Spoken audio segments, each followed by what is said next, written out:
agradecer la confianza tanto de Jorge con parte del Instituto Río Agüero, como Carlos de la Filmoteca, de un poco confiar en las ideas de Río Abierto y hacer realidad un poco este encuentro, ¿no?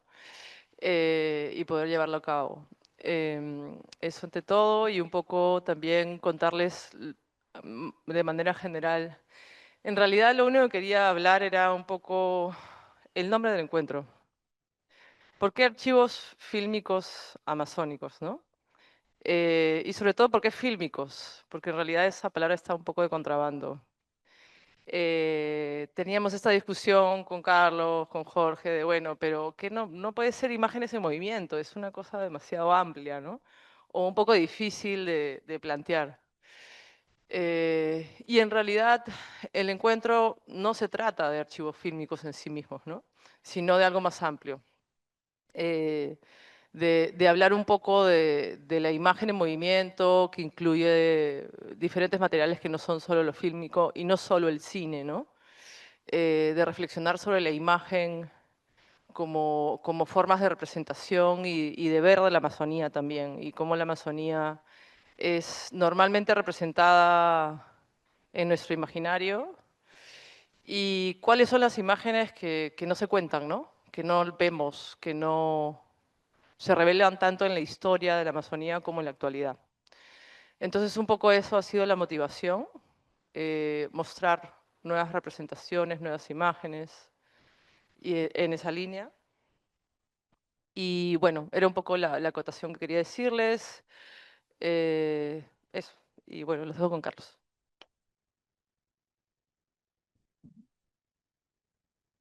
Bueno, buen día con todos y con todas. Estamos aquí porque hay un proyecto que se llama Río Abierto. Y en realidad es el proyecto el que nos ha convocado a dos unidades de la universidad, a Instituto Río Agüero y a la Filmoteca de la universidad, que con mucho entusiasmo hemos aportado en lo que podemos y que vamos a seguir haciéndolo, porque tenemos un convenio en curso para el proyecto ambicioso pero necesario de visibilizar esta parte de la realidad, no solamente del Perú, sino de la región amazónica, que lamentablemente pocos conocemos. Ayer quienes estuvimos en el frío, pero disfrutando de un documental extraordinario, ¿no? Que hoy día vamos a tener la suerte de escuchar justamente de parte de la que ha sido la directora, cómo se trabajó ese material, pudimos presenciar algo de lo cual a veces leemos solamente o nos enteramos de manera indirecta, y es ver digamos, el proceso de registro de un movimiento en el campo de la experiencia de Ecuador, que es muy parecida a la nuestra, dicho sea de paso, ¿no?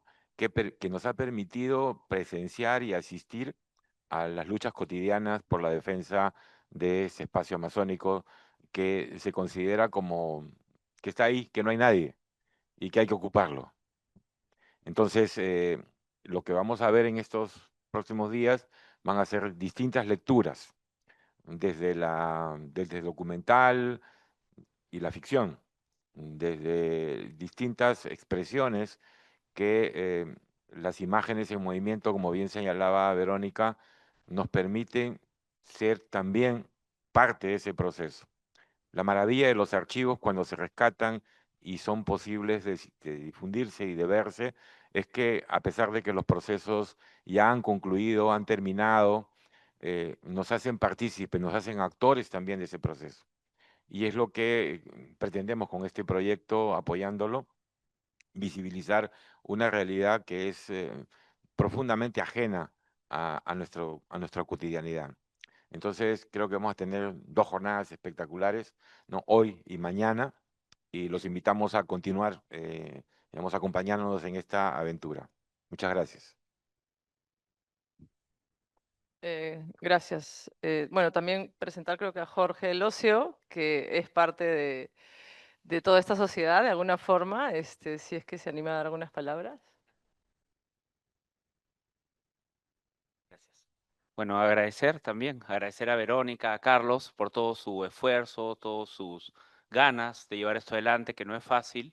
los que trabajamos acá en la universidad sabemos que hacer este tipo de eventos implica un montón de trabajo, no solo de como pensar los temas, convocar los ponentes, pero además buscar los espacios, hacer la difusión y todo eso amerita un enorme esfuerzo. Yo agradecerle también al personal del instituto, al personal de la Filmoteca y por supuesto a Verónica. Y lo que decía Carlos, creo que es bien importante, ¿no? Que somos un país con 66% de territorio amazónico, pero que históricamente ha visto más a su mundo andino o a su mundo costeño y ha visto menos, al menos desde la academia, a su mundo amazónico. Entonces, que desde la academia se empiece a pensar que somos un país amazónico es también bastante valioso, ¿no? Y este tipo de eventos van en esa línea. Bueno, invito a que se acomoden la primera mesa, Lorena, Luis, Alex. Aquí vamos a presentar 3 proyectos. La mesa se llama Entre Imágenes y Saberes, Educación, Arte y Memorias en la Amazonía Peruana. Un poco la idea es juntar a estos 3 proyectos icónicos relacionados al trabajo del cine, del audiovisual, las comunidades y la educación. Y pues tenemos aquí dentro de la mesa el proyecto La Restinga, el proyecto TAFA, Taller Ambulante de Formación Audiovisual, y el proyecto Guarmayu, Comunidad de Niños. A ver, estamos ahí, ¿cómo van? Bueno, entonces pienso que podemos empezar y cerrar con tal vez Guarmayu, que tiene la parte virtual. Y empezamos. ¿Quién, Alex o Luis, prefiere empezar? Mm. Ya. Eh, ¿Sí? ¿Puede ser? Luis González. Luis González Polar, mejor llamado Puchín, conocido como Puchín. Es educador comunitario en formación en comunicación social, con más de 30 años de experiencia de trabajo con niños y adolescentes en situación de vulnerabilidad y exclusión social en la Amazonía peruana. Educador de la asociación La Restinga y actualmente del proyecto Yacón Nete, donde el arte, el juego y la comunicación se convierten en herramientas de transformación que ayudan a los miembros de las comunidades a fortalecer su identidad, su autoestima y su participación. Asimismo, este proyecto fomenta a las comunidades el análisis de su realidad y la defensa de sus derechos. Nos va a hablar un poquito sobre el proyecto La Restinga, que existió más o menos entre el 1996 al 2000, hasta el 2013, ok. Lo dejamos con él. Buenos días, bueno, soy Luis González Polar, soy amazónico por adopción. He trabajado muchísimos años en Iquitos, viví ahí toda mi infancia y adolescencia. Y La Restinga fue un proyecto que trabajaba con chicos en situación de vulnerabilidad. Empezamos trabajando con chicos de la calle, pero la falta de apoyo y de recursos nos hizo trabajar con poblaciones que no estaban que estaban expuestas, pero no estaban ya en situación de abandono como los de calle, ¿no? Este, y utilizamos la comunicación porque yo soy comunicador frustrado en el mundo de la comunicación masiva, porque me decepcioné terriblemente y la abandoné, pero en ese trabajo comunitario surgió el comunicador que llevaba adentro y metí un poco el tema del video, aunque yo no soy el que lo manejo, ¿no? Y pongo ideas y hay otras personas que lo ejecutan, pero hay una cosa importante en el título de la ponencia que yo ni me acuerdo qué es, pero habla de de la urgencia. A mí me sorprendió mucho que me invitaran a este espacio porque hablan de archivos y es una cosa que no tenemos, ¿no? Y pasa mucho con organizaciones que trabajan con lo urgente, con lo inmediato, con la población. Nosotros trabajamos con niños y con adolescentes que están en situación de vulnerabilidad extrema. Y hay que ver que vayan a la escuela, hay que ver que las familias tengan que comer, hay que ver, ayudar en situaciones de riesgo que impiden que pongamos el foco en cosas importantes, ¿no? Porque la urgencia tiene que ver con la supervivencia. Y entonces hay un dilema entre por qué optar, por lo urgente o por lo importante. Si optas por lo importante, puede ser que pierdas muchas personas en el camino también, ¿no? Entonces, esto hace que, a pesar de haber usado el video, a pesar de haber tenido muchas pequeñas producciones, estas se usaron, fueron muy útiles, fueron muy chéveres, todo el mundo las aplaudió, pero no se guardaron. ¿Por qué? Porque una cosa son las grandes organizaciones que tienen plata y que pueden tener el tiempo y el dinero para tener un personal que maneje sus archivos, que tenga cómo preservarlos, que tenga cómo, o te dirán, pues la nube es la solución, ¿no? Pero somos proyectos y los proyectos se acaban y no hay fondos para continuar, ¿no? Entonces, la nube se convierte para nosotros en un engaño porque colgamos todo ahí, se nos acaba la plata, ¿qué hacemos? ¿No? Entonces, no existe esta cuestión. Hay un problema ahí, no sabemos cómo solucionarlo, no sabemos realmente cómo podemos preservar esa cuestión que en su momento no nos pareció importante. Pasa el tiempo y lo que hicimos toma más importancia. Fue importante en su momento, cumplió una función específica y clara y muy útil, pero pensamos que eso era todo. Pero pasa el tiempo y ese archivo no solamente en términos de memoria e historia, que es importante, sino también en uso práctico. En nuestro caso es como recurso pedagógico. Yo trabajo muchísimos años después en otro proyecto, en Amazonía también, y esta falta de archivo se siente. No existe material pertinente para trabajar con jóvenes en situación de exclusión social amazónicos.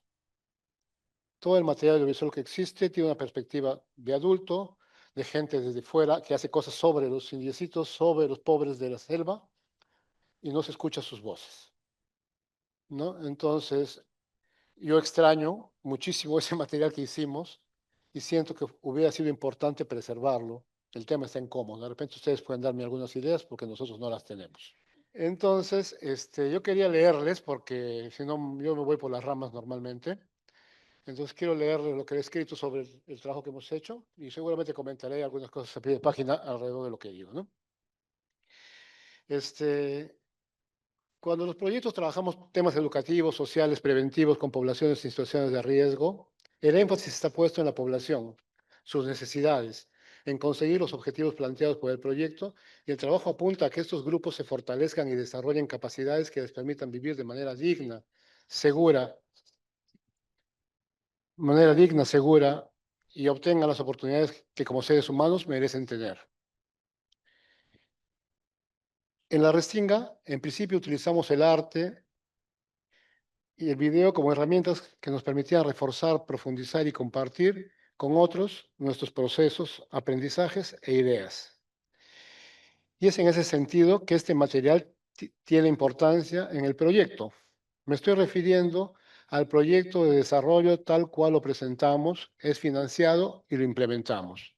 Tiene sentido en ese contexto formal. Sin embargo, luego es que estos productos van adquiriendo mayor importancia, aún fuera del contexto del propio proyecto. Cuando esto ocurre suele ser lamentablemente muy tarde, pues esos archivos se han extraviado, deteriorado o desaparecido. Sin embargo, no. Organizar y preservar el material que producimos requiere tiempo, de manos, cerebros y de dinero para mantenerlos y por lo general los fondos que obtenemos no consideran esta parte de los procesos. Algunas veces porque nuestro foco está puesto en otras necesidades, pero otras porque las propias organizaciones que financian este tipo de proyectos no consideran pertinente e importante financiar el tema de preservación y organización del material audiovisual producido. Muchos de nosotros somos proyectos y cuando un proyecto acaba, se acaban los fondos y a pesar de que muchas veces estamos apasionados por lo que hacemos y por sus resultados, esto incluye a nuestros productos audiovisuales, las nuevas necesidades y la falta de financiamiento nos impiden dedicar el tiempo necesario a ese trabajo. La Restinga puso énfasis en desarrollar habilidades sociales y personales en niños y adolescentes para que vivan de manera más segura y digna en un entorno terrible que les tocó vivir. La idea es que desarrollen capacidades resilientes y puedan salir lo menos dañados posible de un proceso de vida duro que les ha tocado. Y yo como comunicador desencantado, que ya les conté del trabajo de los medios masivos, intenté que dentro del proyecto utilizáramos la comunicación audiovisual como una herramienta transformadora, como una herramienta que permitiera a nuestra población sistemáticamente excluida y maltratada expresarse, crear, tener voz. Por ello fuimos incorporando en diversas partes de nuestro proceso a cuantas experiencias audiovisuales de nuestra necesidad. Nunca en las resinas se pretendió formar videastas, nunca aprendimos formar artistas. Utilizamos las herramientas audiovisuales y artísticas para recortar aprendizaje, fortalecer identidades, recuperar la voz y el protagonismo de estas poblaciones. Así como contar las historias de quienes nos protagonizaban. Con el tiempo, partes de estos jóvenes se dedicaron a la comunicación audiovisual y al arte, no porque fuera nuestro propósito, sino por trabajar con ellos y experimentar diversas formas de expresión y creación, les posibilitó elegir entre cosas que antes no existían en su imaginario. Ser artistas, elegir una película, organizar un festival, era algo que jamás pasaría por su cabeza, y en muchos de ellos ahora es parte de su cotidiano.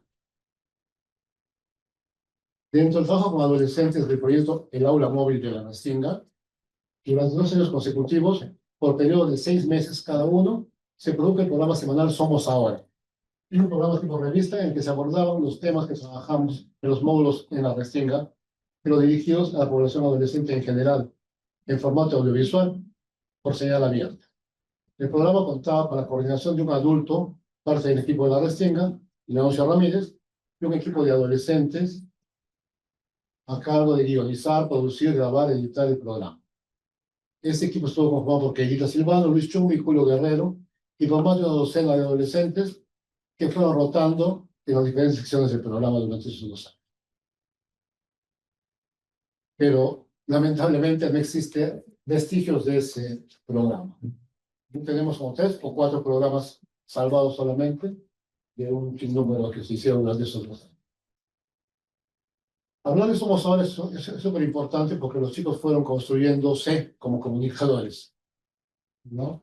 Y fue interesante ver cómo se apropiaban de lo que aprendían y luego lo ponían en el ojo público, ¿no? Porque los chicos habían trabajado, Salud Social Reproductiva con nosotros, prevención de VIH, hicieron un programa sobre eso, ¿no? Y se atrevieron a preguntar en la calle, por ejemplo, como al introducir el tema, a señoras, chicos y chicas, de qué manera conducir se llamaba el pelo o la vagina, ¿no? Y eso salía en la televisión. Ahí enseñaban a colocar un condón en un dildo en cámara y lo pasaban, ¿no? Y preguntaban a los chicos sobre sus experiencias sexuales y sobre si se cuidaban o no, si lo pensaban hacer, todo por el estilo. O sea, se mandaron con todo, ¿no? Y lo hacían bien. De esos 3 chicos que dirigían el programa, básicamente, Leo era el que coordinaba como adulto, 2 son comunicadores y uno es diseñador, ¿de qué querido? Es de moda. Es un diseñador de ropa para espectáculos. Entonces, como digo, no existe más ese registro, no sabemos si en alguna parte de Grecia. El interés por lo audiovisual fue tan grande que luego de haberse producido el programa de televisión y varios cortometrajes de ficción y pequeños documentales, animamos a Luis Chumbe a transformar un guión fallido que tuvo de una propuesta de cortometraje porque era una historia genial, pero no entraba en los minutos que requería un cortometraje. Dije, esto es una serie. Primero medio en broma y luego empezamos a fastidiar lo que la convirtiera en una miniserie. No había cómo hacerlo, el proyecto no tenía por ningún lado fondos ni intención de financiar eso, porque no teníamos de dónde. Entonces, insistimos y guionizó, hizo 13 capítulos, un guión de 13 capítulos, y conseguimos fondos para hacerlo, ¿no? Un amigo medio pirata consiguió plata en el gobierno regional y se produjo esto, ¿no? Como equipos precarios, con un equipo de adolescentes trabajando, solamente había, el único adulto nuevamente era Leo Ramírez, y actores adultos que necesitaban, se llamó Colegio Nacional. Era una serie que hablaba de lo que ocurría, ¿no? Y todo el mundo piensa que es mentira. Todo el mundo piensa que es ficción absoluta lo que pasa en la serie, y es lo que los chicos contaban. Son sus propias historias contadas ahí, pero también inventamos referencias que no existían. Se inventaban un profesor que era chévere, que decía las cosas de otra manera, que enfocaba los temas de otra forma, ¿no? Y la serie, a pesar de la mala calidad de la imagen, porque tenemos equipos que un comunicador profesional desecharía, pero a nosotros nos daba la posibilidad de que los chicos se expresaran. Y bueno, fue un éxito. Se pasó 2 veces en la televisión pública pequeña y una vez por televisión nacional. Eso sí existe, eso sí lo pueden ver. Está ahí porque Luis guardó sus archivos y los ha colgado hace un par de años en el Facebook, ¿no? Se llama Colegio Nacional Miniserie. La página están los 13 capítulos colgados. Son capítulos de 20 y tantos minutos. Es interesante. Pues, posteriormente también con el apoyo de este amigo, realizamos mi primera película. Mi primera película fue un concurso de guiones para escolares. Participaron alrededor de 30 guiones y había 5 ganadores. ¿Cuál era el premio de estos? En estos 30 guiones, 20 eran escritos por docentes. Evidentemente por docentes, ¿no? Que fueron descartados inmediatamente y escogimos 5. No eran muy buenos, pero era evidente que lo habían hecho solamente muchachos. Entonces, el premio cambió, porque el premio era la cámara digital y la posibilidad de realizar tu guión. Pero no sabían, pues, ¿no? Su guión era malo. Tenía buenas historias, pero el guión muy malo. Entonces, el premio se modificó y era la posibilidad de tener un taller para reescribir su guión y luego capacitación para que puedan, este equipo de 5 chicos, con el apoyo de los chicos de la Restinga, realizar estos cortometrajes. Entonces se realizaron los cortometrajes, se grabaron los 5 cortos dirigidos por los escolares estos y acompañados por el equipo de adolescentes de la Restinga, y se estrenó esto en cine. No solamente el estreno y luego se pasó en televisión, pero fue una experiencia potente en la que los propios adolescentes de la Restinga que estaban familiarizados con el video pudieron trabajar con adolescentes que no tenían ni idea de cómo se hacía. Esto también ha desaparecido.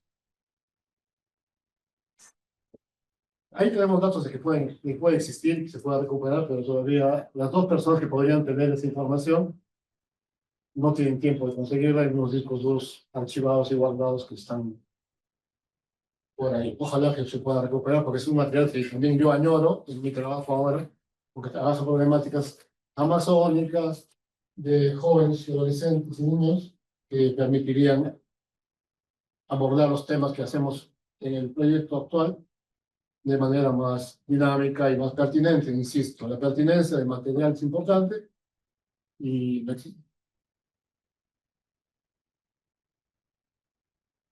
las demás producciones de la Restinga que no han sido colgadas en el Internet han desaparecido. Perdieron, en el mejor de los casos, extraviado. Pero no solo las producciones como tales, sino todo el registro. Tenemos un registro importante de las actividades y cosas que se hacían. Que en su momento era un registro, pero que ahora cobraría mucha importancia porque nos dice cómo se hicieron las cosas, cómo estaban las cosas, cómo era la gente en su momento. Han pasado solamente entre 20 años y 8, y las cosas han cambiado terriblemente, y lo digo yo que trabajo con jóvenes, y es absolutamente diferente los jóvenes con los que trabajaba en su momento y con los que trabajo ahora. Entonces se complica. En el trabajo que realizo he hecho mucho en falta este archivo ordenado, preservado, accesible, por cosas muy prácticas. El material trabajado en la Restinga en su mayoría presenta situaciones y problemáticas en el contexto amazónico y desde la perspectiva de niños y adolescentes en situación de vulnerabilidad. Estas 2 características hacen que su valor pedagógico sea importante. Pues si es que algo falta para el trabajo con infancia y adolescencia, el material audiovisual pertenece a nuestra realidad. Luego de haber contado con este material, hubiera permitido trabajar de manera más dinámica, introducir y explorar temáticas a partir del uso de este material.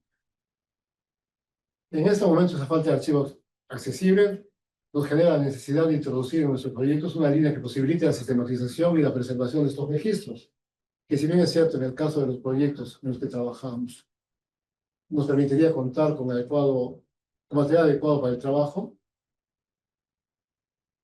pero también el preservar la memoria y fragmentos importantes de nuestra propia historia. Hace poco cayó en mis manos una centena de mini DVDs de la Restinga, con los registros de muchas de las cosas que hemos hecho. Todos son guiados, no todos, pero la gran mayoría son guiados, y en ellos debe estar gran parte del trabajo cotidiano de la Restinga, de las salidas educativas que tuvimos, de los encuentros de nuestra población con educadores, con comunidades, con territorios, con sabios. Elementos importantes de nuestra historia como proyecto, pero también como testimonio de una forma de hacer, de un modo de ser que ha ido mutando y que sería importante ver cómo evolucionó. Importante también para que no descubramos la pólvora repetidas veces y aprendamos de nuestra propia experiencia y de experiencias ajenas. Es un sueño para nosotros, para muchos de los que fuimos parte de la Restinga, recuperar esa memoria y es un inmenso obstáculo no contar con los recursos necesarios para hacerlo. Cada proyecto, una pequeña organización que trabaja directamente con prevención de necesidades y con situaciones de urgencia, que cada proyecto que trabaje con organizaciones, que trabaje directamente con poblaciones necesitadas, tenga el tiempo, los fondos y la experiencia para ganar un material es complicado. Porque, como decía antes, con los proyectos se acaban los fondos, las organizaciones desaparecen y con ellos el poco archivo que tenían. La nube se presentaría como una opción, pero los pagos mensuales o anuales, que dependiendo de las organizaciones y los fondos que mantengan un fondo para económicos, pero cuando ya no funciona el proyecto y se acaban los fondos, terminan siendo inviables.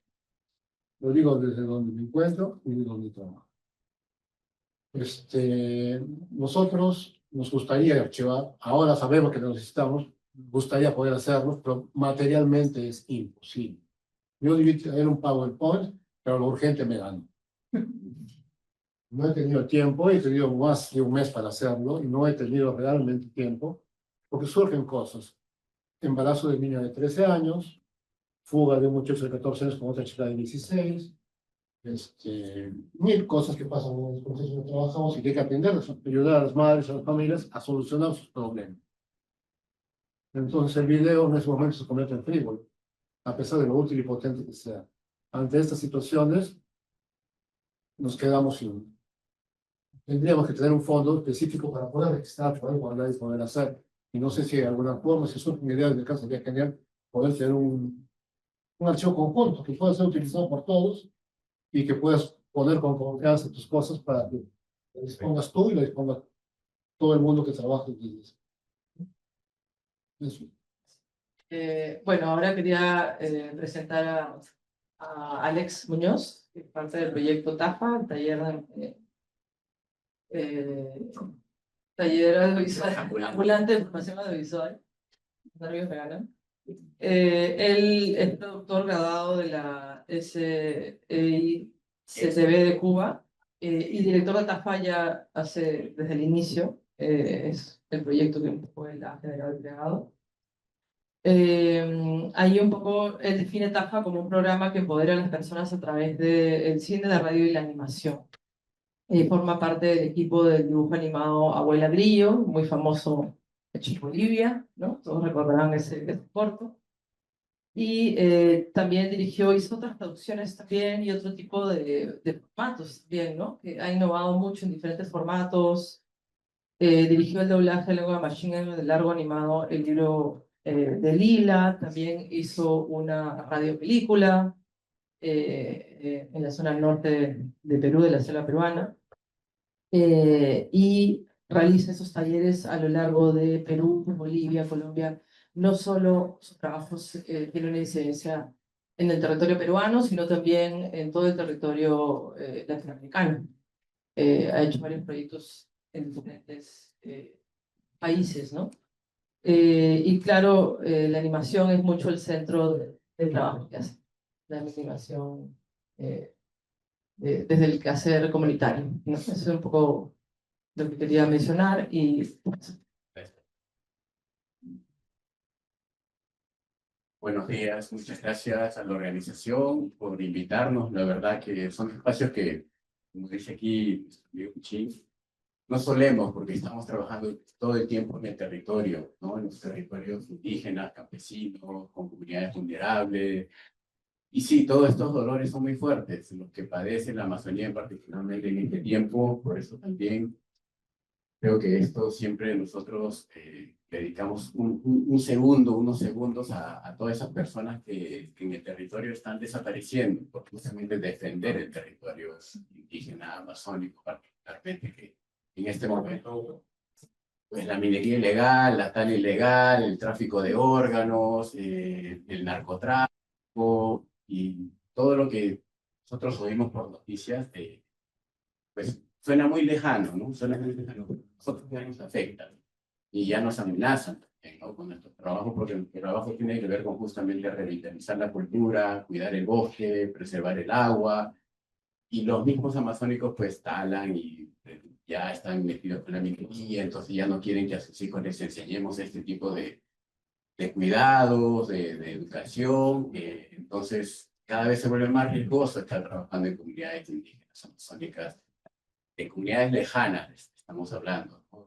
Solamente porque hay que diferenciar entre lo amazónico y lo selvático, ¿no? Lo amazónico nunca dice yo soy amazónico, de la selva, dice. Entonces, pero están los mestizos que viven en ciudades grandes como Cal, Piquito, Puerto, entonces, así, con eso, con ese, vamos a decir, homenaje, o, ¿no? Como, o ese recuerdo, esa memoria de estas personas que cuidan el bosque, mis mujeres, pues, nos impulsa a seguir trabajando justamente en lo que creemos que tiene cierta coherencia, pertinencia, que es el cine.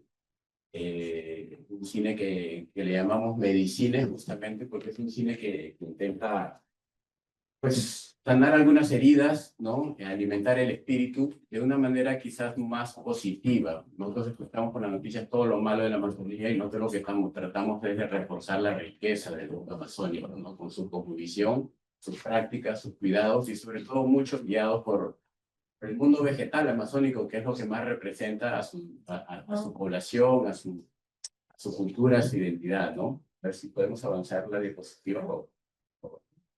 Eh,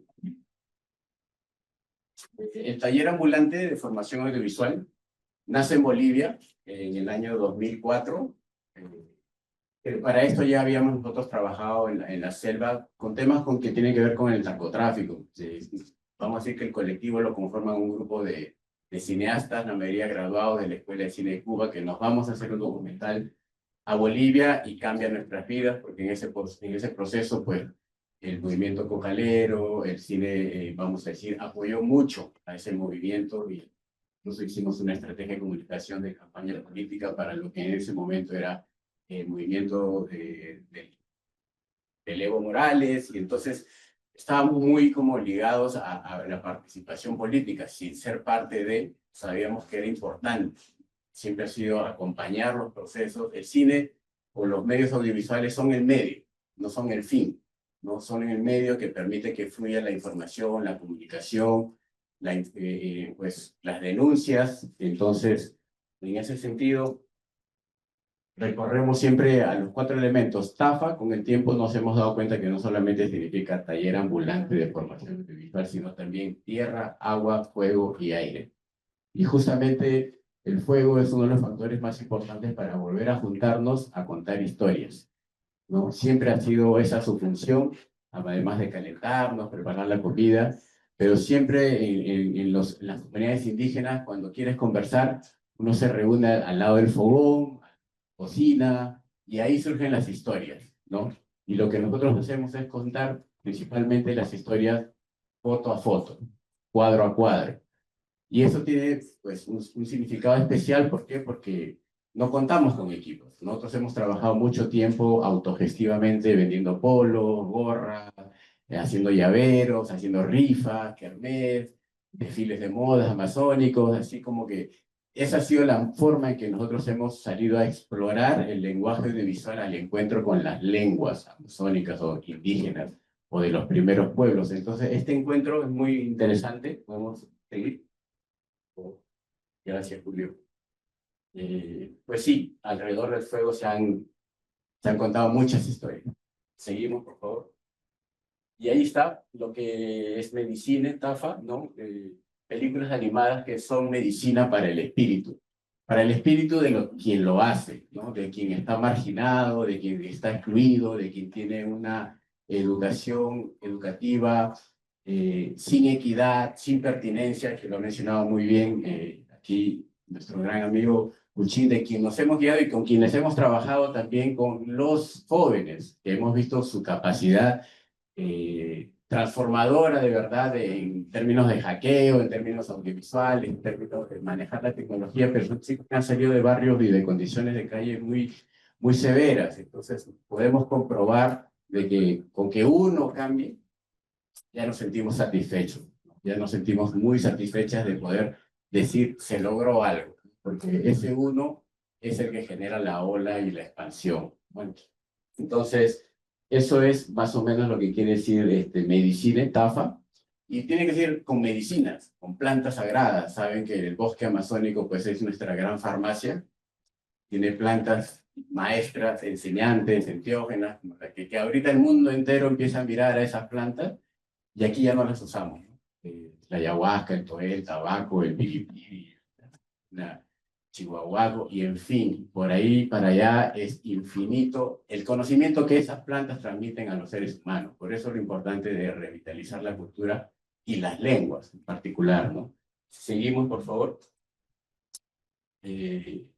Imaginación y memoria. Para nosotros el archivo tiene que ver con memoria, pero con una memoria viva, ¿no? Con una memoria justamente que permita que estos contenidos no están hechos para festivales ni para la alfombra roja. Estos contenidos están hechos con, para y en función del aula educativa. Nosotros, los profesores, lo que más nos decían, seguimos estudiando con fábulas de Esopo, que son cuentos que vienen de otras partes, del mundo occidental. Nosotros tenemos mitos, cuentos, leyendas de la boa, de la carachama, de la tortuga, de la charapa, y cuando te das cuenta es una riqueza impresionante de tradición oral que pues ha quedado ahí en el olvido, invisible, pero que cuando las escuchamos reaviva muchas cosas y luego con una mirada mucho más analítica, sabemos que mencionan nombres siempre en esos cuentos, en esos relatos, nombres de plantas sobre todo, que nos enseñó el Chihuahuaco esto, nos enseñó el Cumancaya, nos enseñó esto.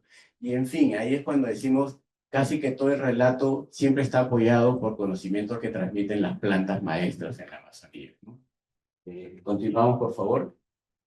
El ADN del cine, lo que hacemos una analogía entre lo que es imagen y sonido, justamente esta doble hélice es como el ADN del cine, ¿no? El ADN que nos permite justamente tejer entre imagen y sonido para contar historias. Ese es el fin supremo, ¿no? Y lo que hacemos es justamente adecuarnos a las necesidades expresivas de cada lugar y justamente pensar, sentir, y esto es muy interesante porque es la forma también como hemos aprendido a reconocer que un indígena no maneja sus emociones igual que un mestizo o que un citadino. Y cómo recorre la sangre de su cuerpo. Y esto podemos hablarlo porque hemos estado trabajando mucho con sabios, sabias, curanderas, curanderos, parteras. Muchas parteras han nutrido mucho el conocimiento que nosotros hemos tenido el privilegio de recibir. Y esto se parece mucho a lo que propone también Rudolf Steiner, que es la antroposofía, ¿no? En la parte médica y de salud, cómo se manejan las emociones, cómo reacciona una persona de que crece en determinado entorno cultural, ¿no? Entonces, pensar, sentir y accionar, ¿no? En el estómago se produce mucho la reacción inmediata.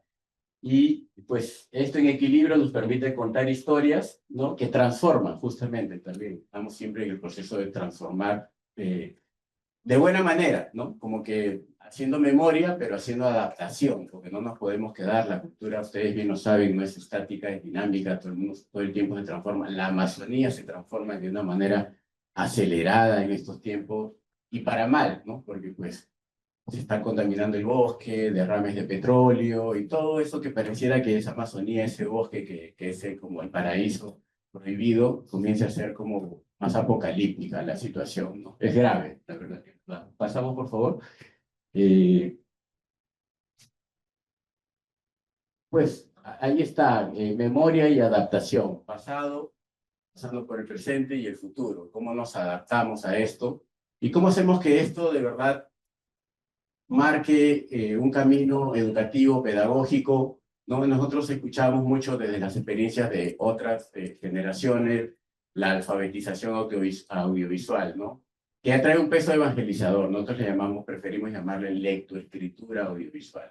Saber leer audiovisuales, saber entender quién me está engañando con los medios audiovisuales, quiénes están como camuflando información y también saber responder a eso y no ser solo pasivos, ¿no? Por eso trabajamos mucho con celulares, cámaras web, tablets, webcam, lo que hemos tenido, a ver qué hay aquí. Y si no hay cámaras y si no hay luz, pues hacemos teatro, danza, tejido. El cine felizmente tiene esa capacidad de acumular o aglutinar todas las artes. Entonces, ha sido muy sencillo en realidad. Bueno, no hay luz, ok, ¿qué hacemos aquí? Vamos a hacer teatro, vamos a hacer danza, vamos a hacer murales, vamos a hacer cualquier tipo, siempre apoyando. ¿Qué quieren hacer? No, está entrando el SIDA.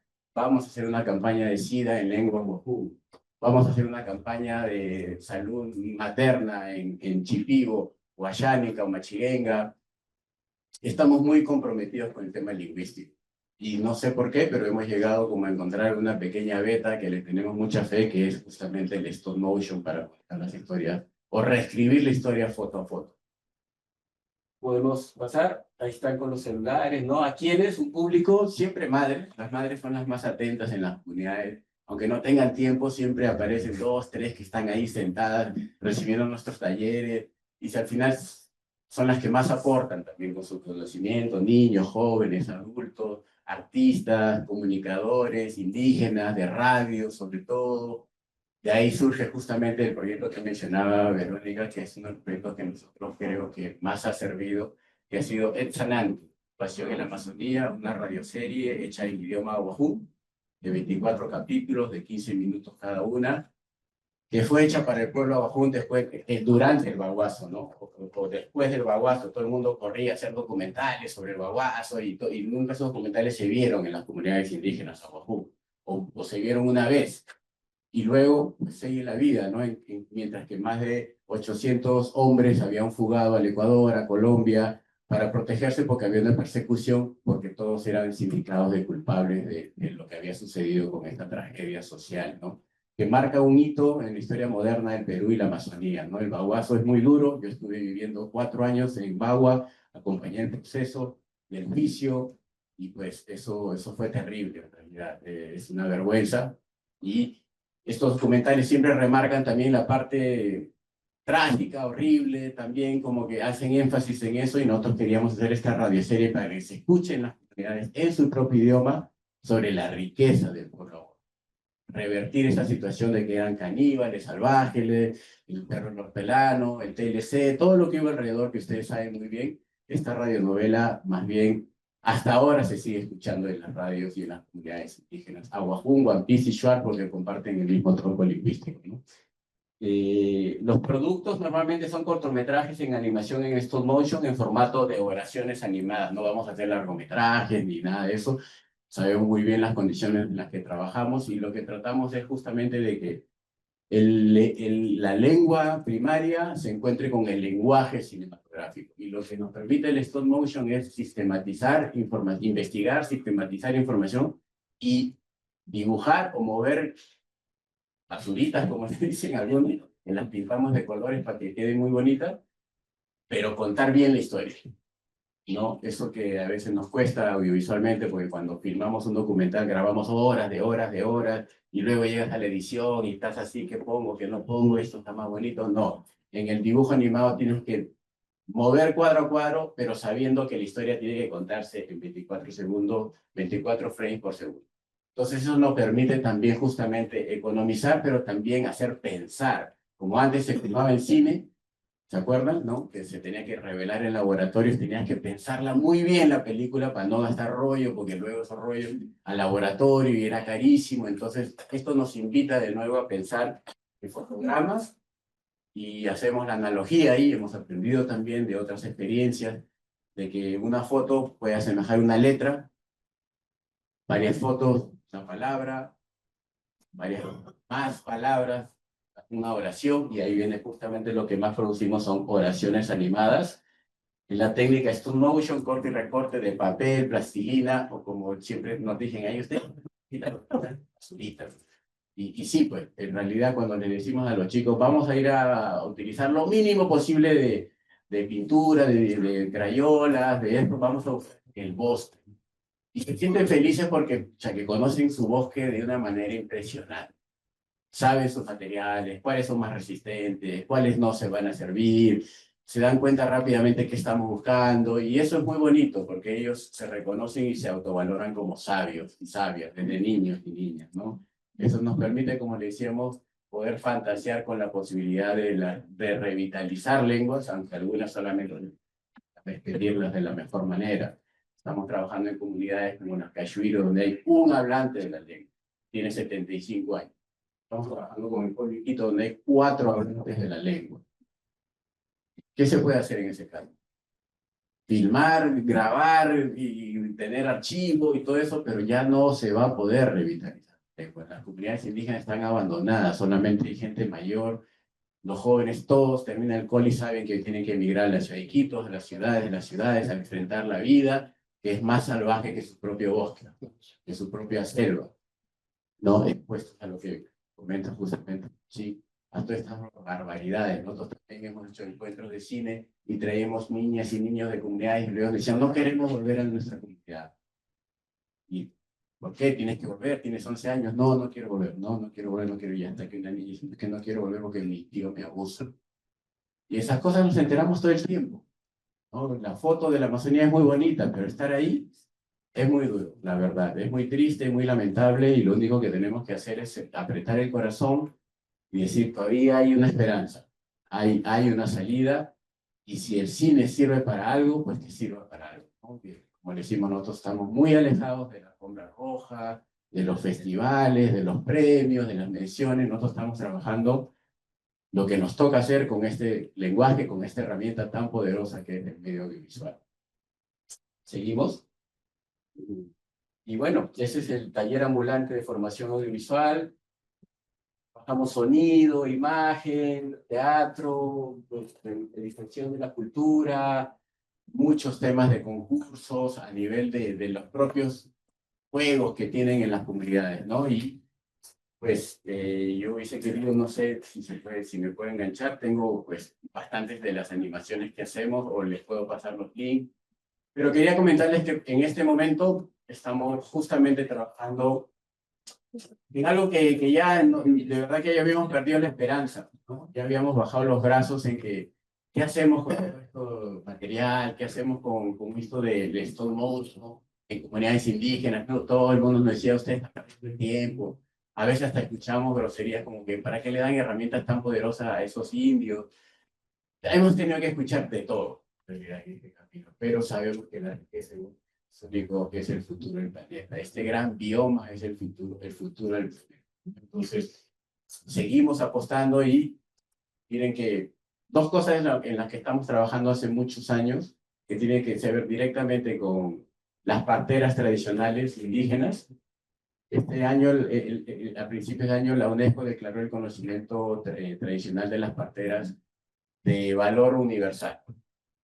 Wow, dijimos, después de 20 años, creo que estuvimos en algo haciendo, estuvimos en un camino correcto. Y también han declarado el decenio de la revitalización de las lenguas indígenas a nivel mundial.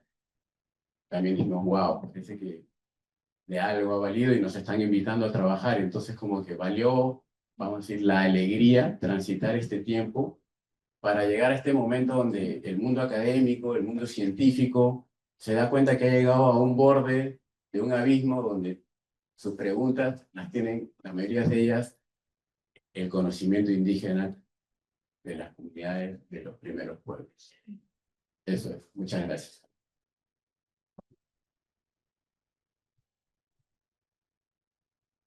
Pues tengo 5 minutos. No, digo, si quieres mostrar algo. Audio. Pero te paso mi compu.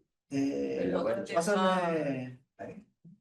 Sí, porque lo tengo aquí. Tal vez luego. Sí, entonces les cedo gracias. En realidad también comentarles que hemos trabajado mucho para el servicio de salud, más que para proyectos, ya cuando llegan proyectos más nos han invitado a trabajar la DIRESA, Salud Sin Límites, MINSA, la OMS, OPS. ¿Por qué? Porque han visto que generamos confianza entre las comunidades, pero tampoco nos utilizan, ¿no? Como que muchas veces nos han dicho, no, queremos ir a hacer vacunación, en eso no entramos.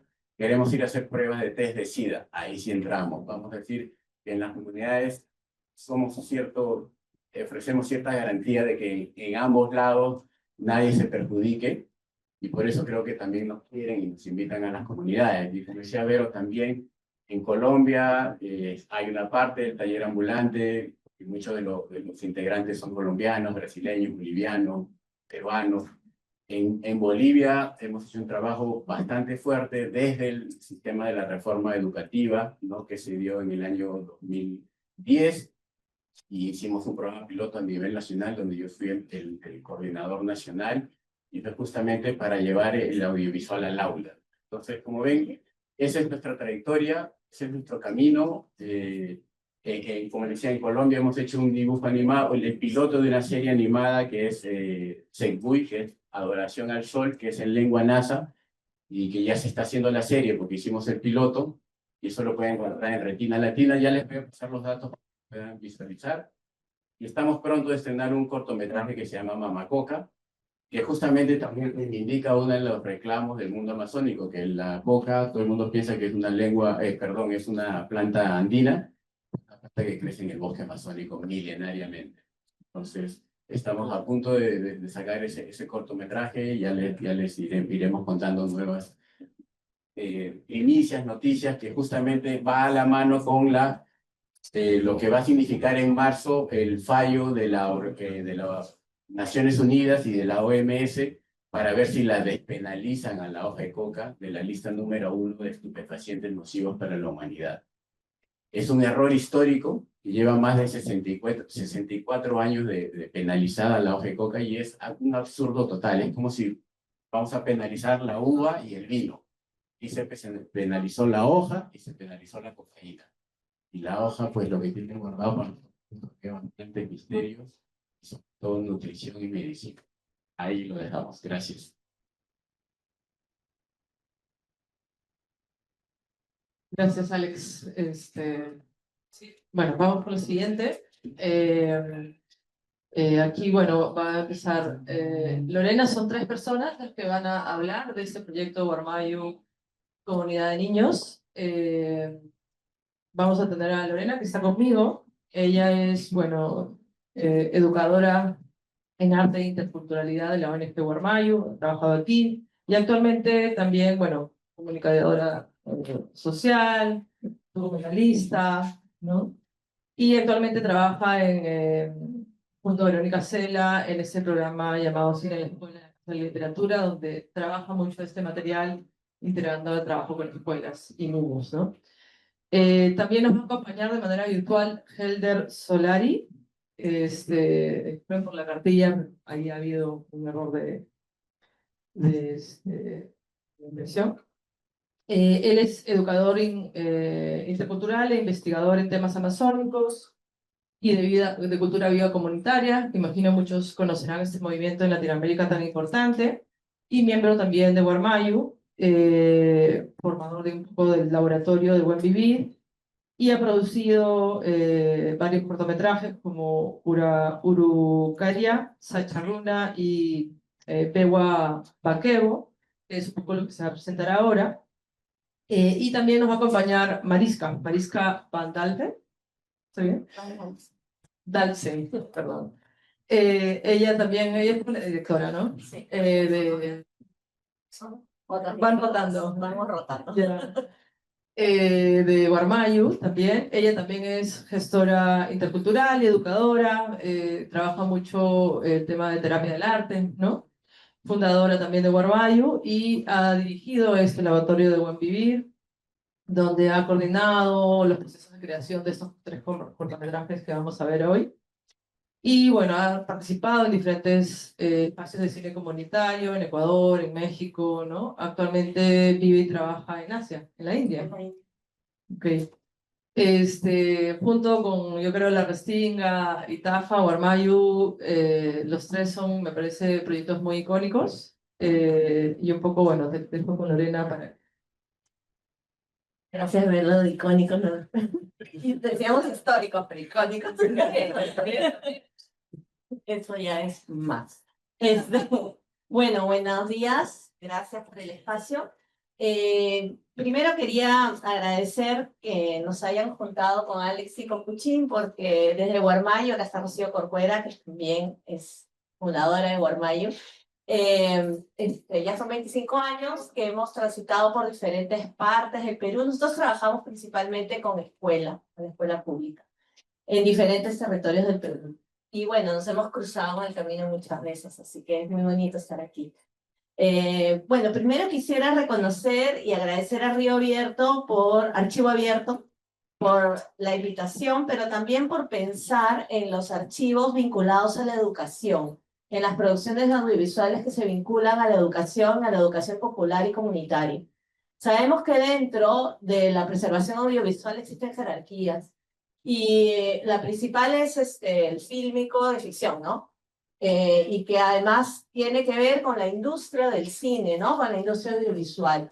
Pero el audiovisual es una técnica, es una herramienta que sirve para muchísimas cosas, y como nos ha hablado Alex Puchín, y bueno, nosotros también tenemos alguna experiencia, no tan un poquito más reciente, pero no entra dentro de los esquemas, ni tampoco las producciones de las ONGs, ¿no? Ya que son producciones que no responden ni a los parámetros estéticos ni de producción del mundo del cine, ¿no? Entonces, nunca son llamadas, no tienen la importancia, no se les da el lugar. Entonces, me parece muy importante, y muy importante traer a los espacios educativos para pensar el archivo. Tal vez uno de los espacios donde más archivo se produce es la escuela, es la educación.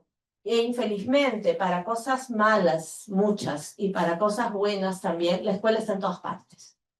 Entonces, es absurdo que sigamos separando la academia o la producción artística, estética, de la educación. Porque hay que sacar eso de la cabeza. Ya no podemos seguir pensando con esas jerarquías de valor, que se pierde muchísimo material, se está perdiendo. O sea, no se piensan los archivos desde la escuela, ni para la escuela. Eso se pierde, ¿no? Bueno, primero quería un poco llamar a eso, y bueno, ahora sí les voy a contar lo que vamos a hacer un poco con Helder y con Mariska. Va a empezar Mariska, luego continúa Helder y termino yo. Hemos decidido compartir conversar alrededor de 3 producciones que son Urucuria, La Mujer Lechuza, Chacharruna, El Hombre del Bosque y Bewa Baquebo, que realizaron por Guarmayu entre el 2014 y el 2016.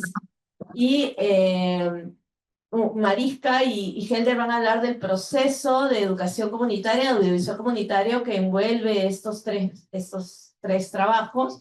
Y yo voy a terminar hablando de cómo ahora estos trabajos, junto con otros, hacen parte, justo tú hablas de un archivo, nosotros estamos trabajando en un archivo para escuelas, hacen parte de un archivo que se llama Cine en la Escuela, que es un repositorio. Bueno, ya les voy a contar al final cómo esto se activa ahí dentro, ¿no? Entonces empezamos con Mariska, desde la India. ¿Está ahí? Hola, Mari. Hola, hola. Es la noche, ya aquí estoy desde las Himalayas de la India, transmitiendo, así que espero que todo vaya bien. Bueno, agradeciendo por este espacio, y está muy hermoso compartir la mesa con Puchín de La Restinga y con Alex de Tafa, porque yo creo que también es importante recordar de que, aunque a veces es desafiante trabajar en estos espacios, ¿no? Como de las comunidades, los diferentes retos que vamos encontrando, como la explotación y todo, nos tenemos a nosotros, ¿no? Porque sí nos hemos cruzado muchísimas veces y nos hemos apoyado, nos hemos inspirado en el trabajo que venimos haciendo. Y desde Guarmayu, en realidad desde el año 2002 que nos formamos, hemos siempre trabajado desde la educación intercultural, desde el arte, y el cine ha sido muy importante en el trabajo. Siempre hemos visto que el cine ha sido como un ente empoderador, ¿no? Que especialmente para las comunidades indígenas fue siempre en manos de antropólogos, de personas ajenas de la comunidad, y sentíamos esta importancia de dar esta herramienta a las comunidades, ¿no? A los jóvenes, a los niños, a los padres, madres de familia, para que puedan contar sus propias historias, ¿no? Y entonces en el contexto, digamos, de esas tres películas que queremos presentar hoy, de Urukuria, Sacharuna y Boa Bakabo, estos fueron creados dentro del proyecto El Laboratorio del Buen Vivir, que realmente fue un hermoso laboratorio en lo que estábamos trabajando la sanación, ¿no? La identificación y también la sanación de la violencia contra la mujer en comunidades amazónicas. Entonces, para nosotros trabajando desde el cine fue muy sanador. Quiero pasar al siguiente. ¿Podemos pasar al siguiente? Siguiente hoja. Ya está. No lo veo todavía. Ahí está.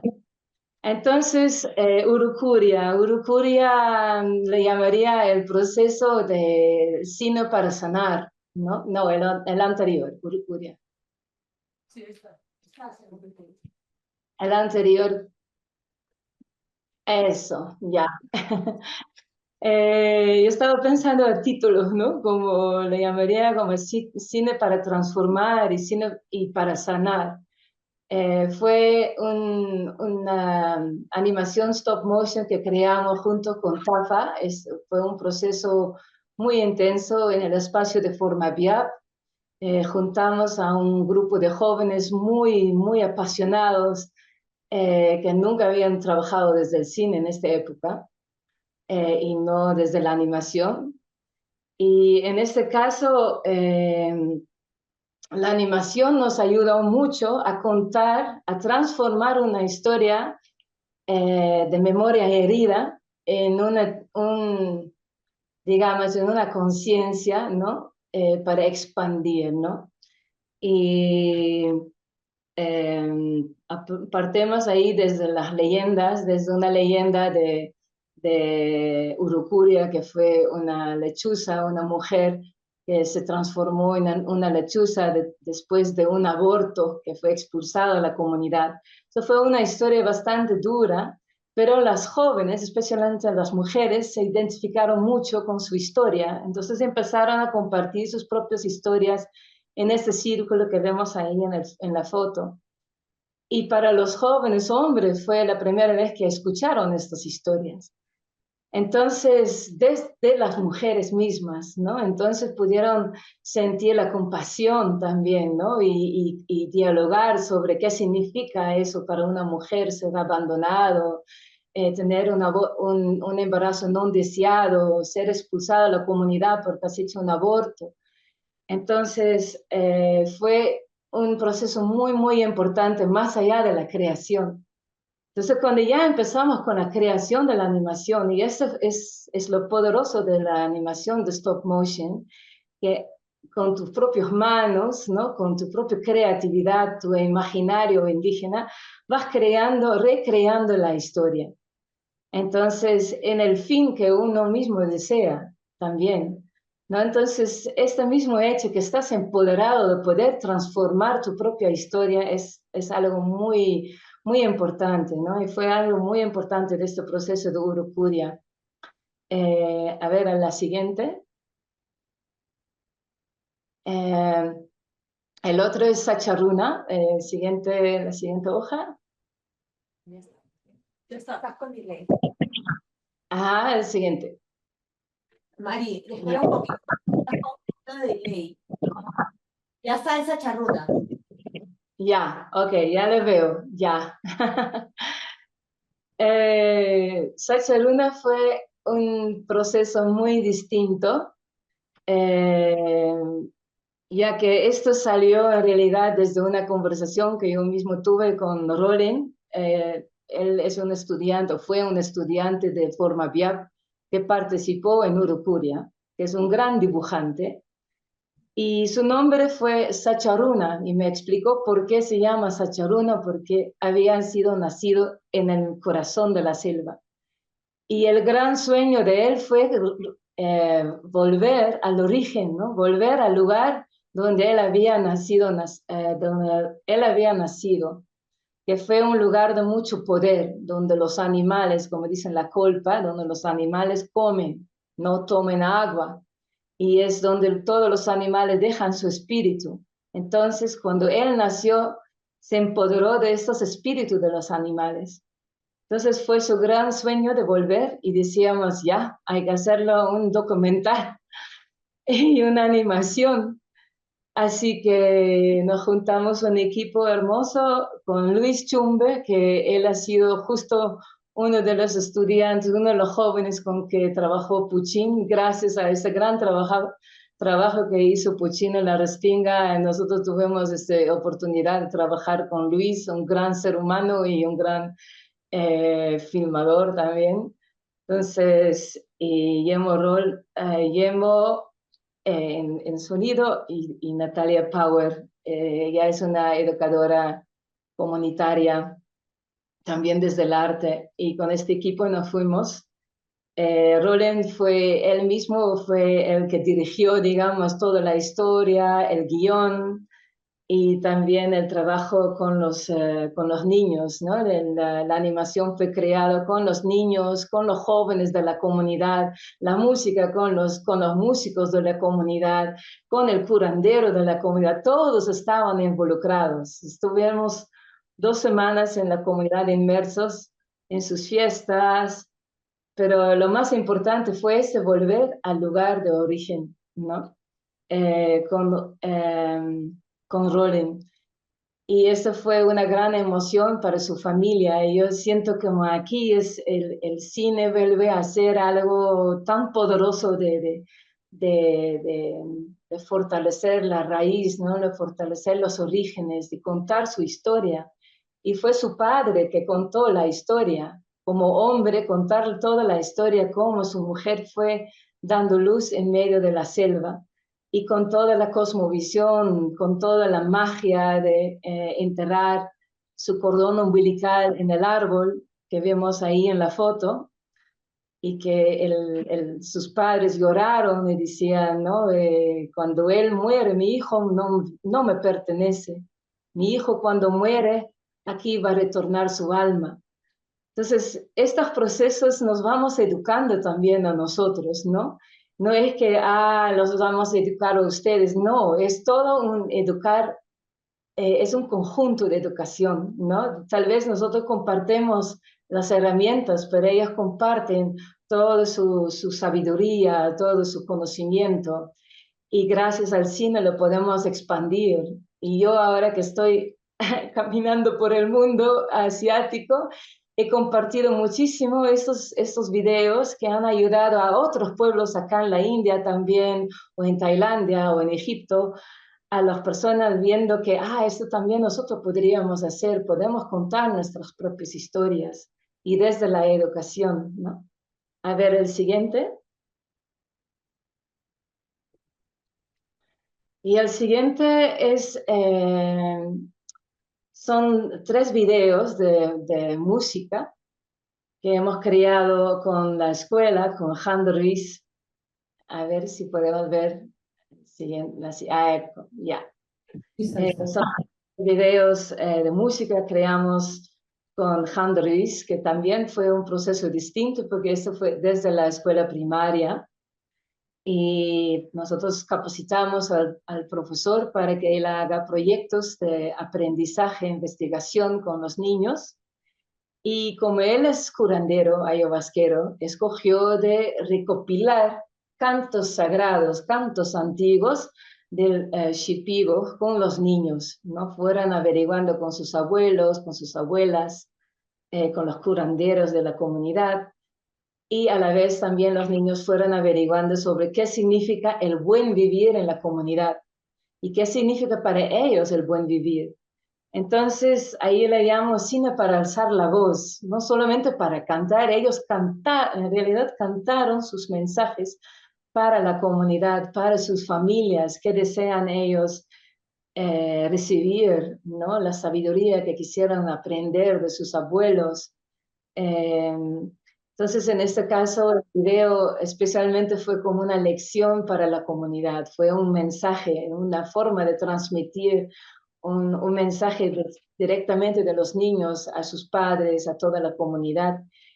Y al final, como están en YouTube, ¿no? Están en YouTube y vemos que sus cansos están expandiéndose por todo el mundo. Así que bueno, muy agradecido por eso. Le voy dejando la palabra a Helder, que nos va a contar un poco más sobre este proyecto. Gracias.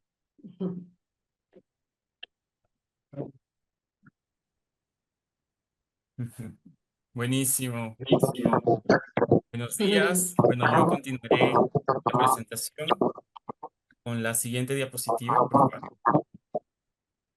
Muchas gracias. Bueno, yo quería resaltar que tal vez algo en común de estos procesos es la educación intercultural bilingüe. Si pueden como darse cuenta, Urucuria empieza en el Formaviap, se crea en el Formaviap con los profesores bilingües de distintos pueblos amazónicos que están allá. El Formaviap es el programa de formación de maestros bilingües de la Amazonía, un referente de la educación intercultural en la región. Y fue con estos estudiantes de educación con quienes se creó esta animación.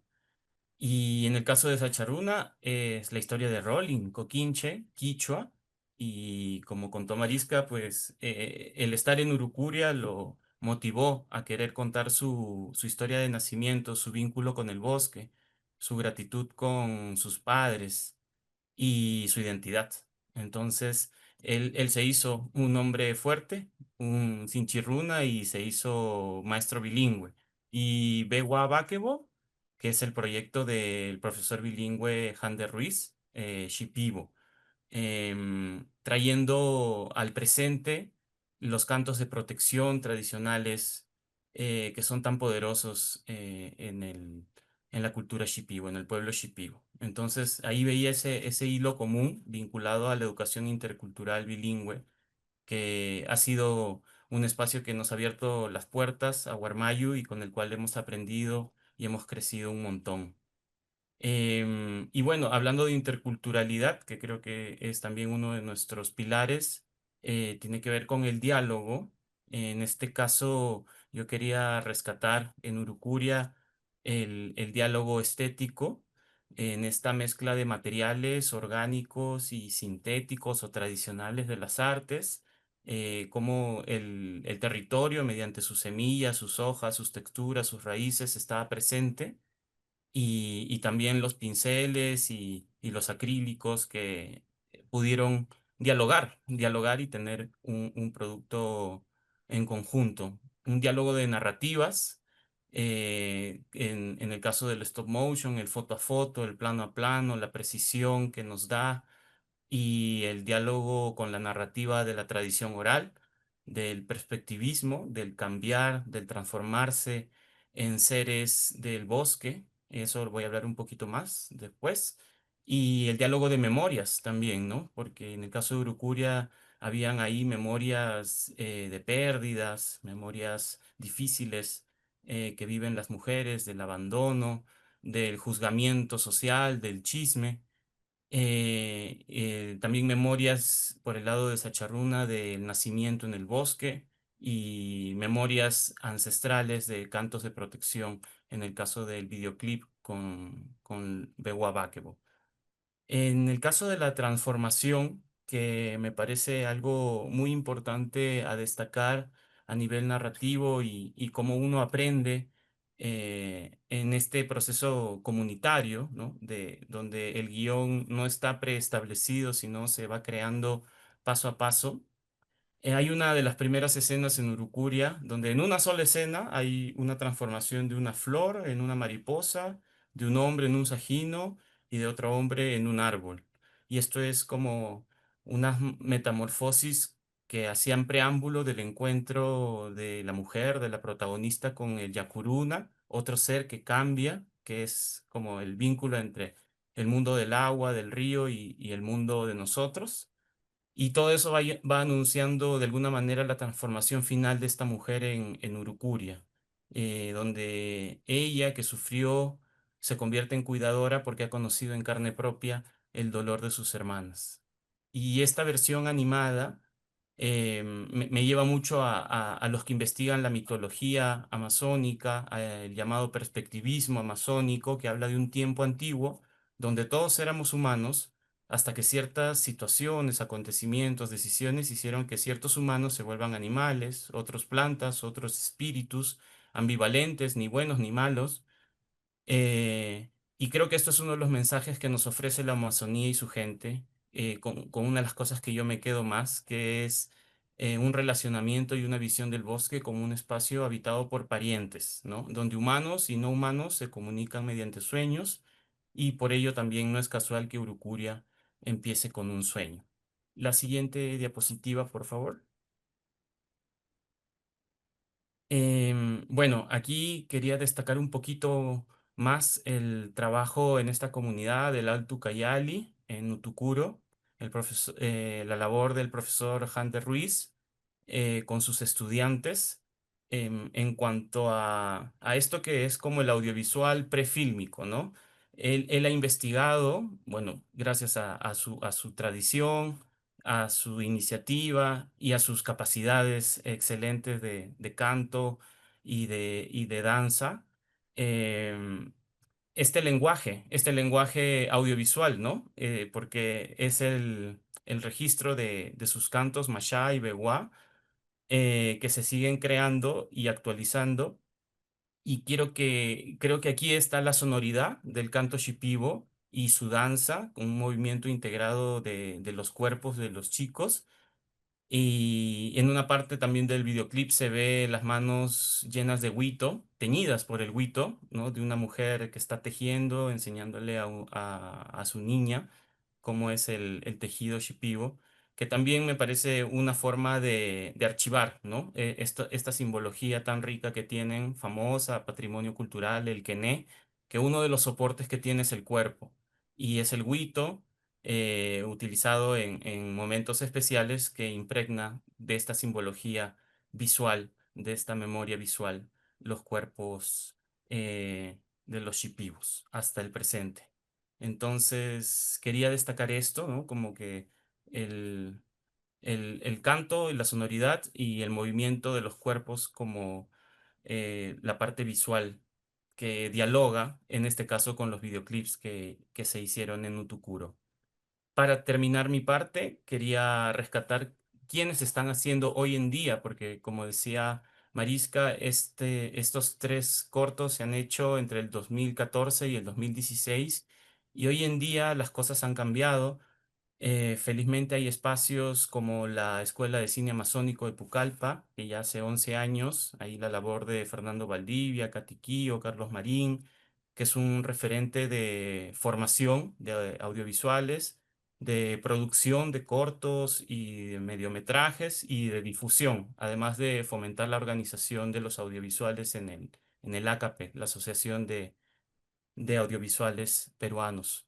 También en Iquitos, rescatar el trabajo que se está haciendo en el Muyuna, que bueno, desde el año pasado de alguna manera está materializando varias iniciativas que ya personas e instituciones estaban haciendo hace años con proyecciones y talleres de cine comunitario. Antes se había hecho La Maloca como laboratorio de cine, el proyecto Ícaro de cine comunitario y el Quinómada como laboratorio de cine itinerante, donde personas con las cuales felizmente hemos trabajado en estos procesos, como Luis Chumbe y Leo Ramírez, formados en la Restinga, y bueno, Urucuria, que lo hicimos en co-creación con el TAFA, por eso tan felices de compartir esta mesa.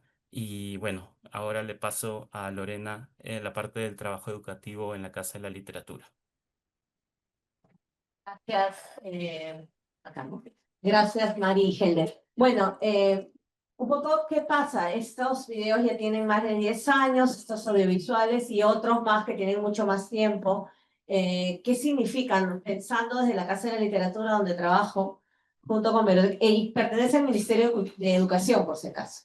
Es desde el Estado también, ¿qué se podría hacer? Igual es un proyecto muy pequeño dentro del Estado que creo que el propio Ministerio de Educación no lo reconoce, pero bueno, está ahí. Entonces, Romero, ¿qué se puede hacer? ¿Para qué servirían los archivos en la escuela? La primera palabra que se nos viene es para que circulen, para que realmente las películas circulen, ganen otros sentidos y generen nuevos significados y generen espacios de reflexión y de creación, principalmente. Es por eso que las trabajamos desde la mediación. Entonces, y también, bueno, trabajamos con el libre acceso y con que todas las personas que colocan películas allí sepan lo que está pasando con sus películas.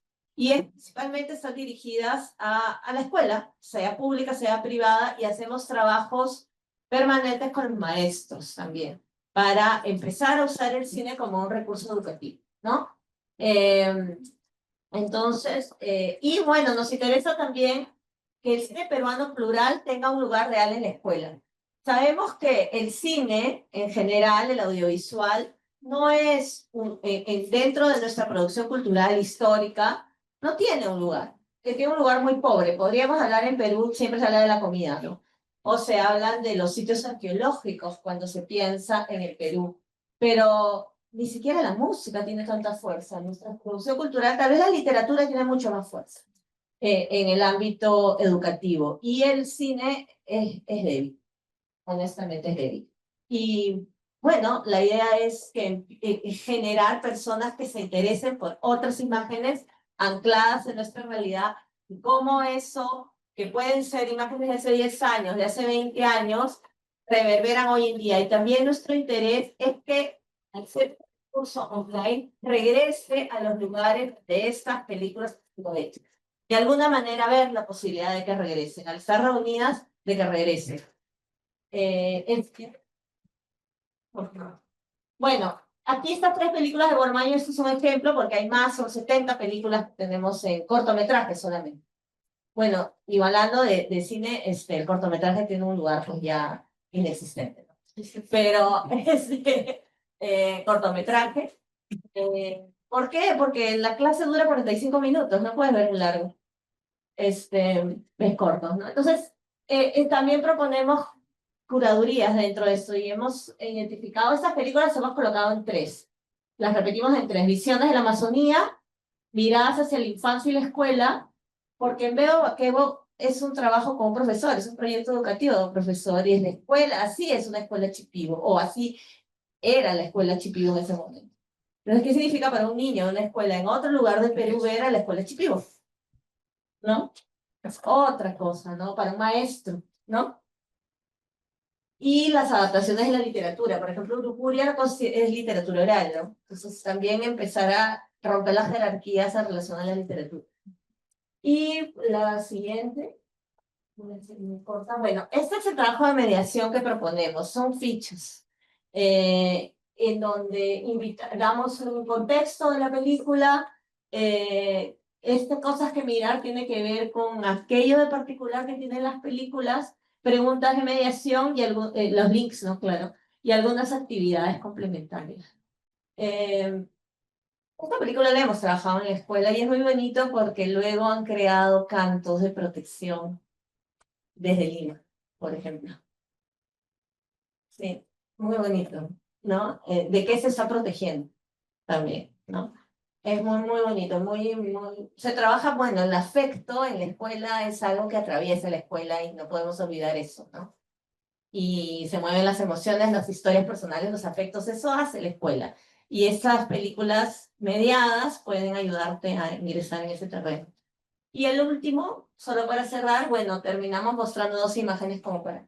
Y tratamos, cuando son películas en otras lenguas, tratamos de colocar lo que está en otra lengua como para empezar a insinuar que existen otros idiomas en el Perú, ¿no?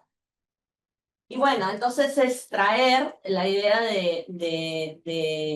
como en Guarmayo nos hemos también desperdigado no solo por el mundo, si bien seguimos unidos, pero nuestras experiencias también se han ido por otros lugares de la vida, esta ha sido una forma de juntarnos, ¿no? Y también aprovecho, si alguien tiene algún corto, conoce cortos, proyectos que quieran traerse de la escuela, bienvenidos, porque cuanto más películas hayan circulando, pues mejor para todos nosotros, ¿no? Bueno, muchas gracias.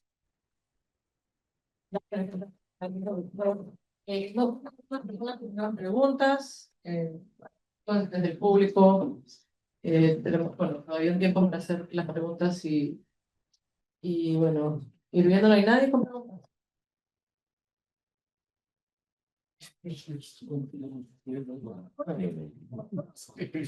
La pregunta es a todos, pero tal vez más para Lorena, es esto de, bueno, yo nunca había escuchado esto del cine como medicina, me llamaba bastante la atención y claro, ya escuchando y pensándolo tiene mucho sentido, al menos se me hace muy, el sentido a nivel de bienestar y salud mental bastante evidente y me ha sorprendido también que ya organizaciones como la OPS o algunas instituciones estatales o el MINSA también vean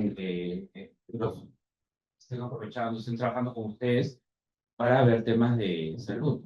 Y no sé de ese proceso desde cuándo existe o de cuándo se piensa el cine como de medicina. De repente es algo muy antiguo, yo no estoy enterado. O más o menos ustedes desde cuándo lo están trabajando eso. Y pues el concepto es bastante nuevo, lo apoyamos hace unos 6, 7 años a partir de dietas y purgas que nosotros mismos hemos tenido que atravesar para aprender de qué están hablando, porque si uno no prueba o uno dice, pues la ayahuasca, ¿qué será? ¿No? Pero cuando ya lo prueba dice, wow, ¿qué es esto? Ya te haces otras preguntas de esa. Hablaba Helder, que es un gran compañero, y Marisca, y hemos dietado para entenderlas como visión indígena. Si no, es imposible cruzar. Como antropólogos, muchos no han cruzado la línea y hablaban justamente de afuera, pero cuando ya cruzaron la línea hacia las dietas, que es lo más importante dentro del mundo de plantas, dietar para lo que sea. Quieres ser futbolista, hay que dietar. Quieres ser pintor, hay que dietar. Quieres ser tejedora, hay que dietar. Quieres ser comunicadora, hay que dietar. Y existen plantas para cada una de estas cosas. Y quieres ser delantero, hay que dietar esta planta. Y quieres ser arquero. En fin, como que el bosque es muy grande y el término medicine, que es, en inglés también es medicina, pero hacemos el énfasis en medicine, como que el cine como un soporte para poder contar esas historias. Entonces, vemos que se ajusta y es como también un llamado también a sanar esas heridas que tenemos con la Amazonía, particularmente, con el mundo andino también, con nuestras comunidades afro, la comunidad LGTBI. Estamos llenos de heridas y traumas como sociedad. En este caso, pues, justamente hemos trabajado ya particularmente en los últimos 15 años más dirigidamente a la Amazonía y sobre todo con la OGECOCA, sí hemos trabajado documentales, sentimos que es una planta que ha sido sometida y violada y como violentada y está presa y es una planta como si nos ponemos a pensar que el café no está así, no sé, o el tabaco que mata a 8 millones de personas al año, ¿no? Con cáncer al esta planta en particular tiene sus propias agencias, poder y nos ayuda mucho a poder pensar en un medicina. De ahí viene. Gracias. Claro.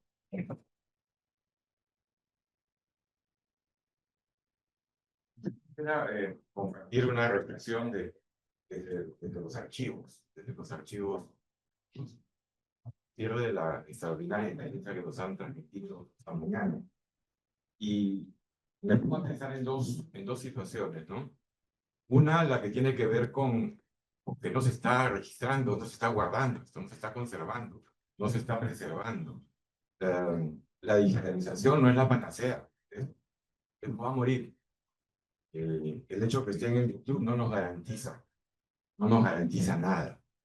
Entonces hay esa necesidad, escuché una de las intervenciones, creo que fue Lorena, que reconozcamos de que los archivos no solamente es una ficción, ni es solamente el cine, a nosotros nos gusta eso.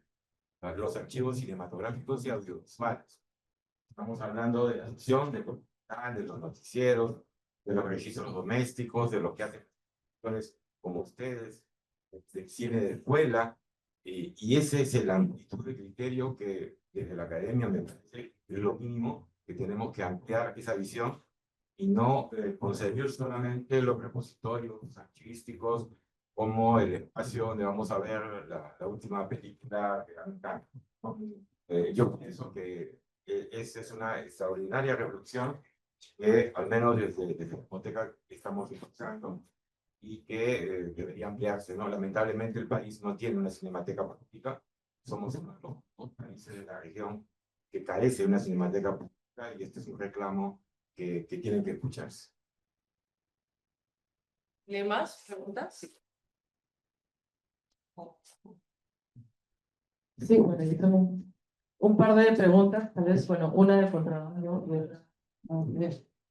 Me interesa conocer un poco cómo ha sido la colaboración entre ustedes, porque es, para mí, bueno, es increíble ver cuando ves cada una de las películas, los cortos, el intercambio que ha habido, ¿no? No sé si, bueno, ha sido antes, ahora, y saber un poco qué propició o qué los impulsó a este intercambio o por qué se dio y cómo creen que se puede dar a futuro, o sea, o continuar esa colaboración que ha habido.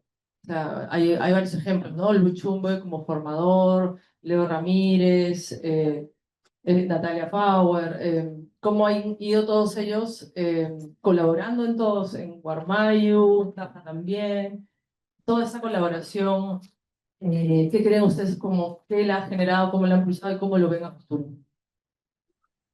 Una cosa rapidita nada más. Yo creo que tiene que ver con también una generación, ¿no? Somos una época. Y como ahora hay otras colaboraciones de personas más jóvenes, o sea, son también cuestiones generacionales, ¿no? Nosotros hemos empezado seguramente estos trabajos en los 90s, inicio de los 2000s, y eran otras lógicas, sin redes sociales, eran lógicas de colaboración en las que hablabas de alguien o ibas a un lugar y te decían, si vas a Iquitos, visita la Restinga, visita Puchín. Esa era como una cosa así básica que tenías que hacer, ¿no? Entonces, y recuerdo hace muchos años que conocí a Alex cuando Tafa venía de Bolivia, en la oficina de Guarmayo, en San Miguel, en Lima, con Rocío. Llegó, o sea, tocas la puerta, eso era, así eran las colaboraciones, tocabas la puerta y las redes eran de hablar, ¿no? De decir. Y yo voy a solamente para terminar aquí. Luego, después de años, en el 2005 puede ser, ¿no? Hicimos los encuentros de Río de Arte, ¿no? Y ahí, 2004, ¿no? Y ahí confluimos de varios lugares de Perú. Hicimos un esfuerzo también, medio de catálogo con nosotros, de levantar información de quienes estaban trabajando en educación comunitaria, ¿no? Proyectos de interculturalidad, de educación y arte en el Perú, y como que los convocamos a reuniones, que luego hicimos una gran reunión como acá en la universidad, ¿no? Hace más de 20 años. Y ahí algunos de nosotros y realmente nos encontramos, ¿no? Y fue un encuentro muy amplio que iba desde la educación comunitaria hasta profesores universitarios que estaban trabajando, o sea, transversal, ¿no? Pero creo que tiene que ver, y yo creo que Mariska y Helder ya explicaron un poquito más específicamente en Guarmayo. Tafa participó de Lujuria en una transferencia de conocimientos. Bueno, tú y Helder tienen también otra historia aparte. También. Y bueno, con Puchín yo creo que esto siempre ha sido como una referencia para nosotros, ¿no? El trabajo de la Restinga siempre fue como un lugar era un lugar al que queríamos llegar, porque siempre había mucha apertura, pero también admirábamos mucho el trabajo de usted. Bueno, yo creo que las cosas suceden porque las energías confluyen. ¿no? Nos juntamos entre gente y historias que se complementan. No que son iguales. Igual es aburrido, ¿no? Entonces nos complementamos, nos admiramos, queremos aprender de nosotros mismos y buscamos, ¿no? No era tan fácil en ese momento encontrar cosas afines. Pero yo ya conocía el nombre de Lorena y había leído cosas sobre ella que me interesaban.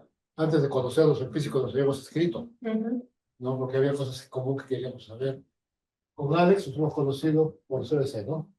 Sí. El tema de cultura y vida comunitaria. Y así con bastantes personas más, en realidad, que es a partir del interés, ¿no? El interés de seguir aprendiendo y tomar esfuerzos. Creo que compartimos sueños y por eso es que nos juntamos.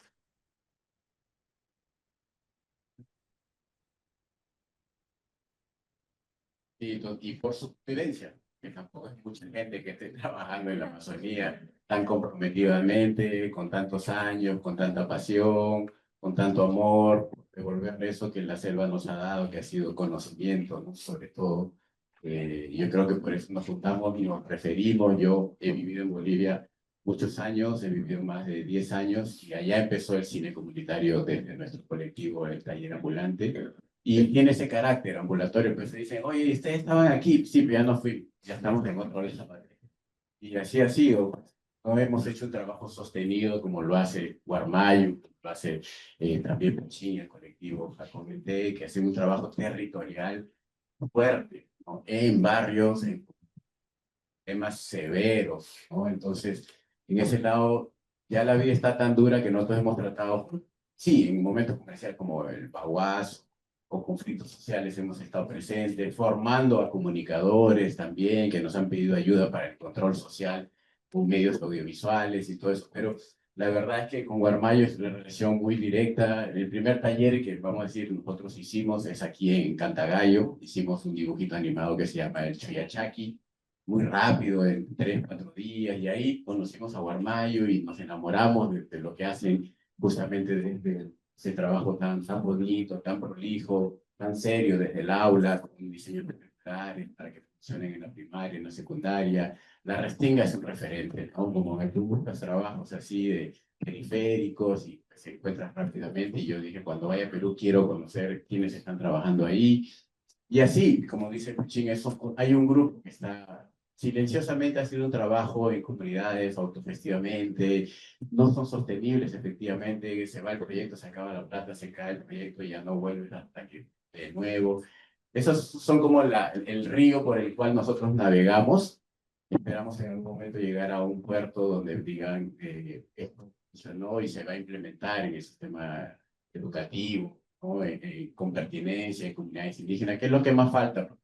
Muchos de los profesores que trabajan en comunidades indígenas amazónicas vienen del lado andino, son quechua hablantes, aymara hablantes, y no tienen esa pertinencia cultural. Ya incluso ser chipivo, de irte a un territorio ayánica o machiguenga, ya cambian mucho las cosas, ¿no? Y empiezan los conflictos también, y empieza el desinterés. Lo que sentimos es que lo que hacemos a los chicos les gusta, y no quieren irse de la clase, no quieren irse de nuestro lado, y eso es el mejor indicador que puedes ver cuando tenemos que bajar la palanca y decirle, váyanse, ¿no? Ya mañana vuelven con la mente fresca, pero no, yo quiero terminar mi dibujo, quiero terminar mi trabajo. Cansa, ¿no? También es parte de, y vamos a jugar, vamos al río, vamos ya. El otro día, pues, una de las cosas que uno aprende, si terminamos rápido, nos vamos a bañar al río, en la comunidad de San Antonio con el Quito. No, ya, terminaron rápido, nos fuimos al río, nos quitamos la ropa y yo inocentemente veo ahí como que se mueven cosas y digo, ¿qué hay ahí? Quiero meter la mano y vienen los niños, ni se te ocurra. Eso está lleno de anguilas, de eléctricas y todos están en un voltaje soltando energía. Y yo, ¿por qué están haciendo? Le están metiendo electricidad al árbol del azaí para que caigan las semillas. ¡Wow! Te quedas ahí y dices, no sé nada de la vida. No sé absolutamente nada de la vida.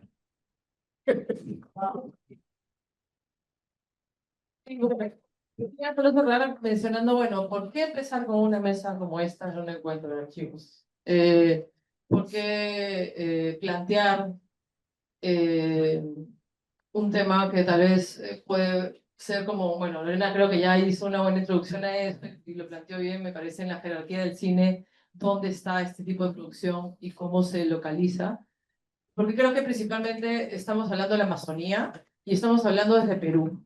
Y creo que es súper importante que la perspectiva de qué cine se va a preservar y qué cine se va a archivar esté localizada desde la realidad de este territorio, ¿no? Y creo que sobre todo en el caso amazónico y en el caso, bueno, también andino, este tipo de trabajo es súper importante de preservar. O sea, hay una urgencia por preservarlo. Y bueno, no vamos a la pregunta de cómo y qué se puede hacer, pero creo que eso se va a hablar a posteriori, lo podemos conversar. Pero también era un pretexto para encontrarlos, ¿no? Encontrarnos y ver esa visión, ¿no? Cómo se puede hacer para recuperar ese material, ¿no? Entonces, sí, simplemente quería cerrar con eso y un poco ahora en un rato podemos seguir conversando y muchas gracias.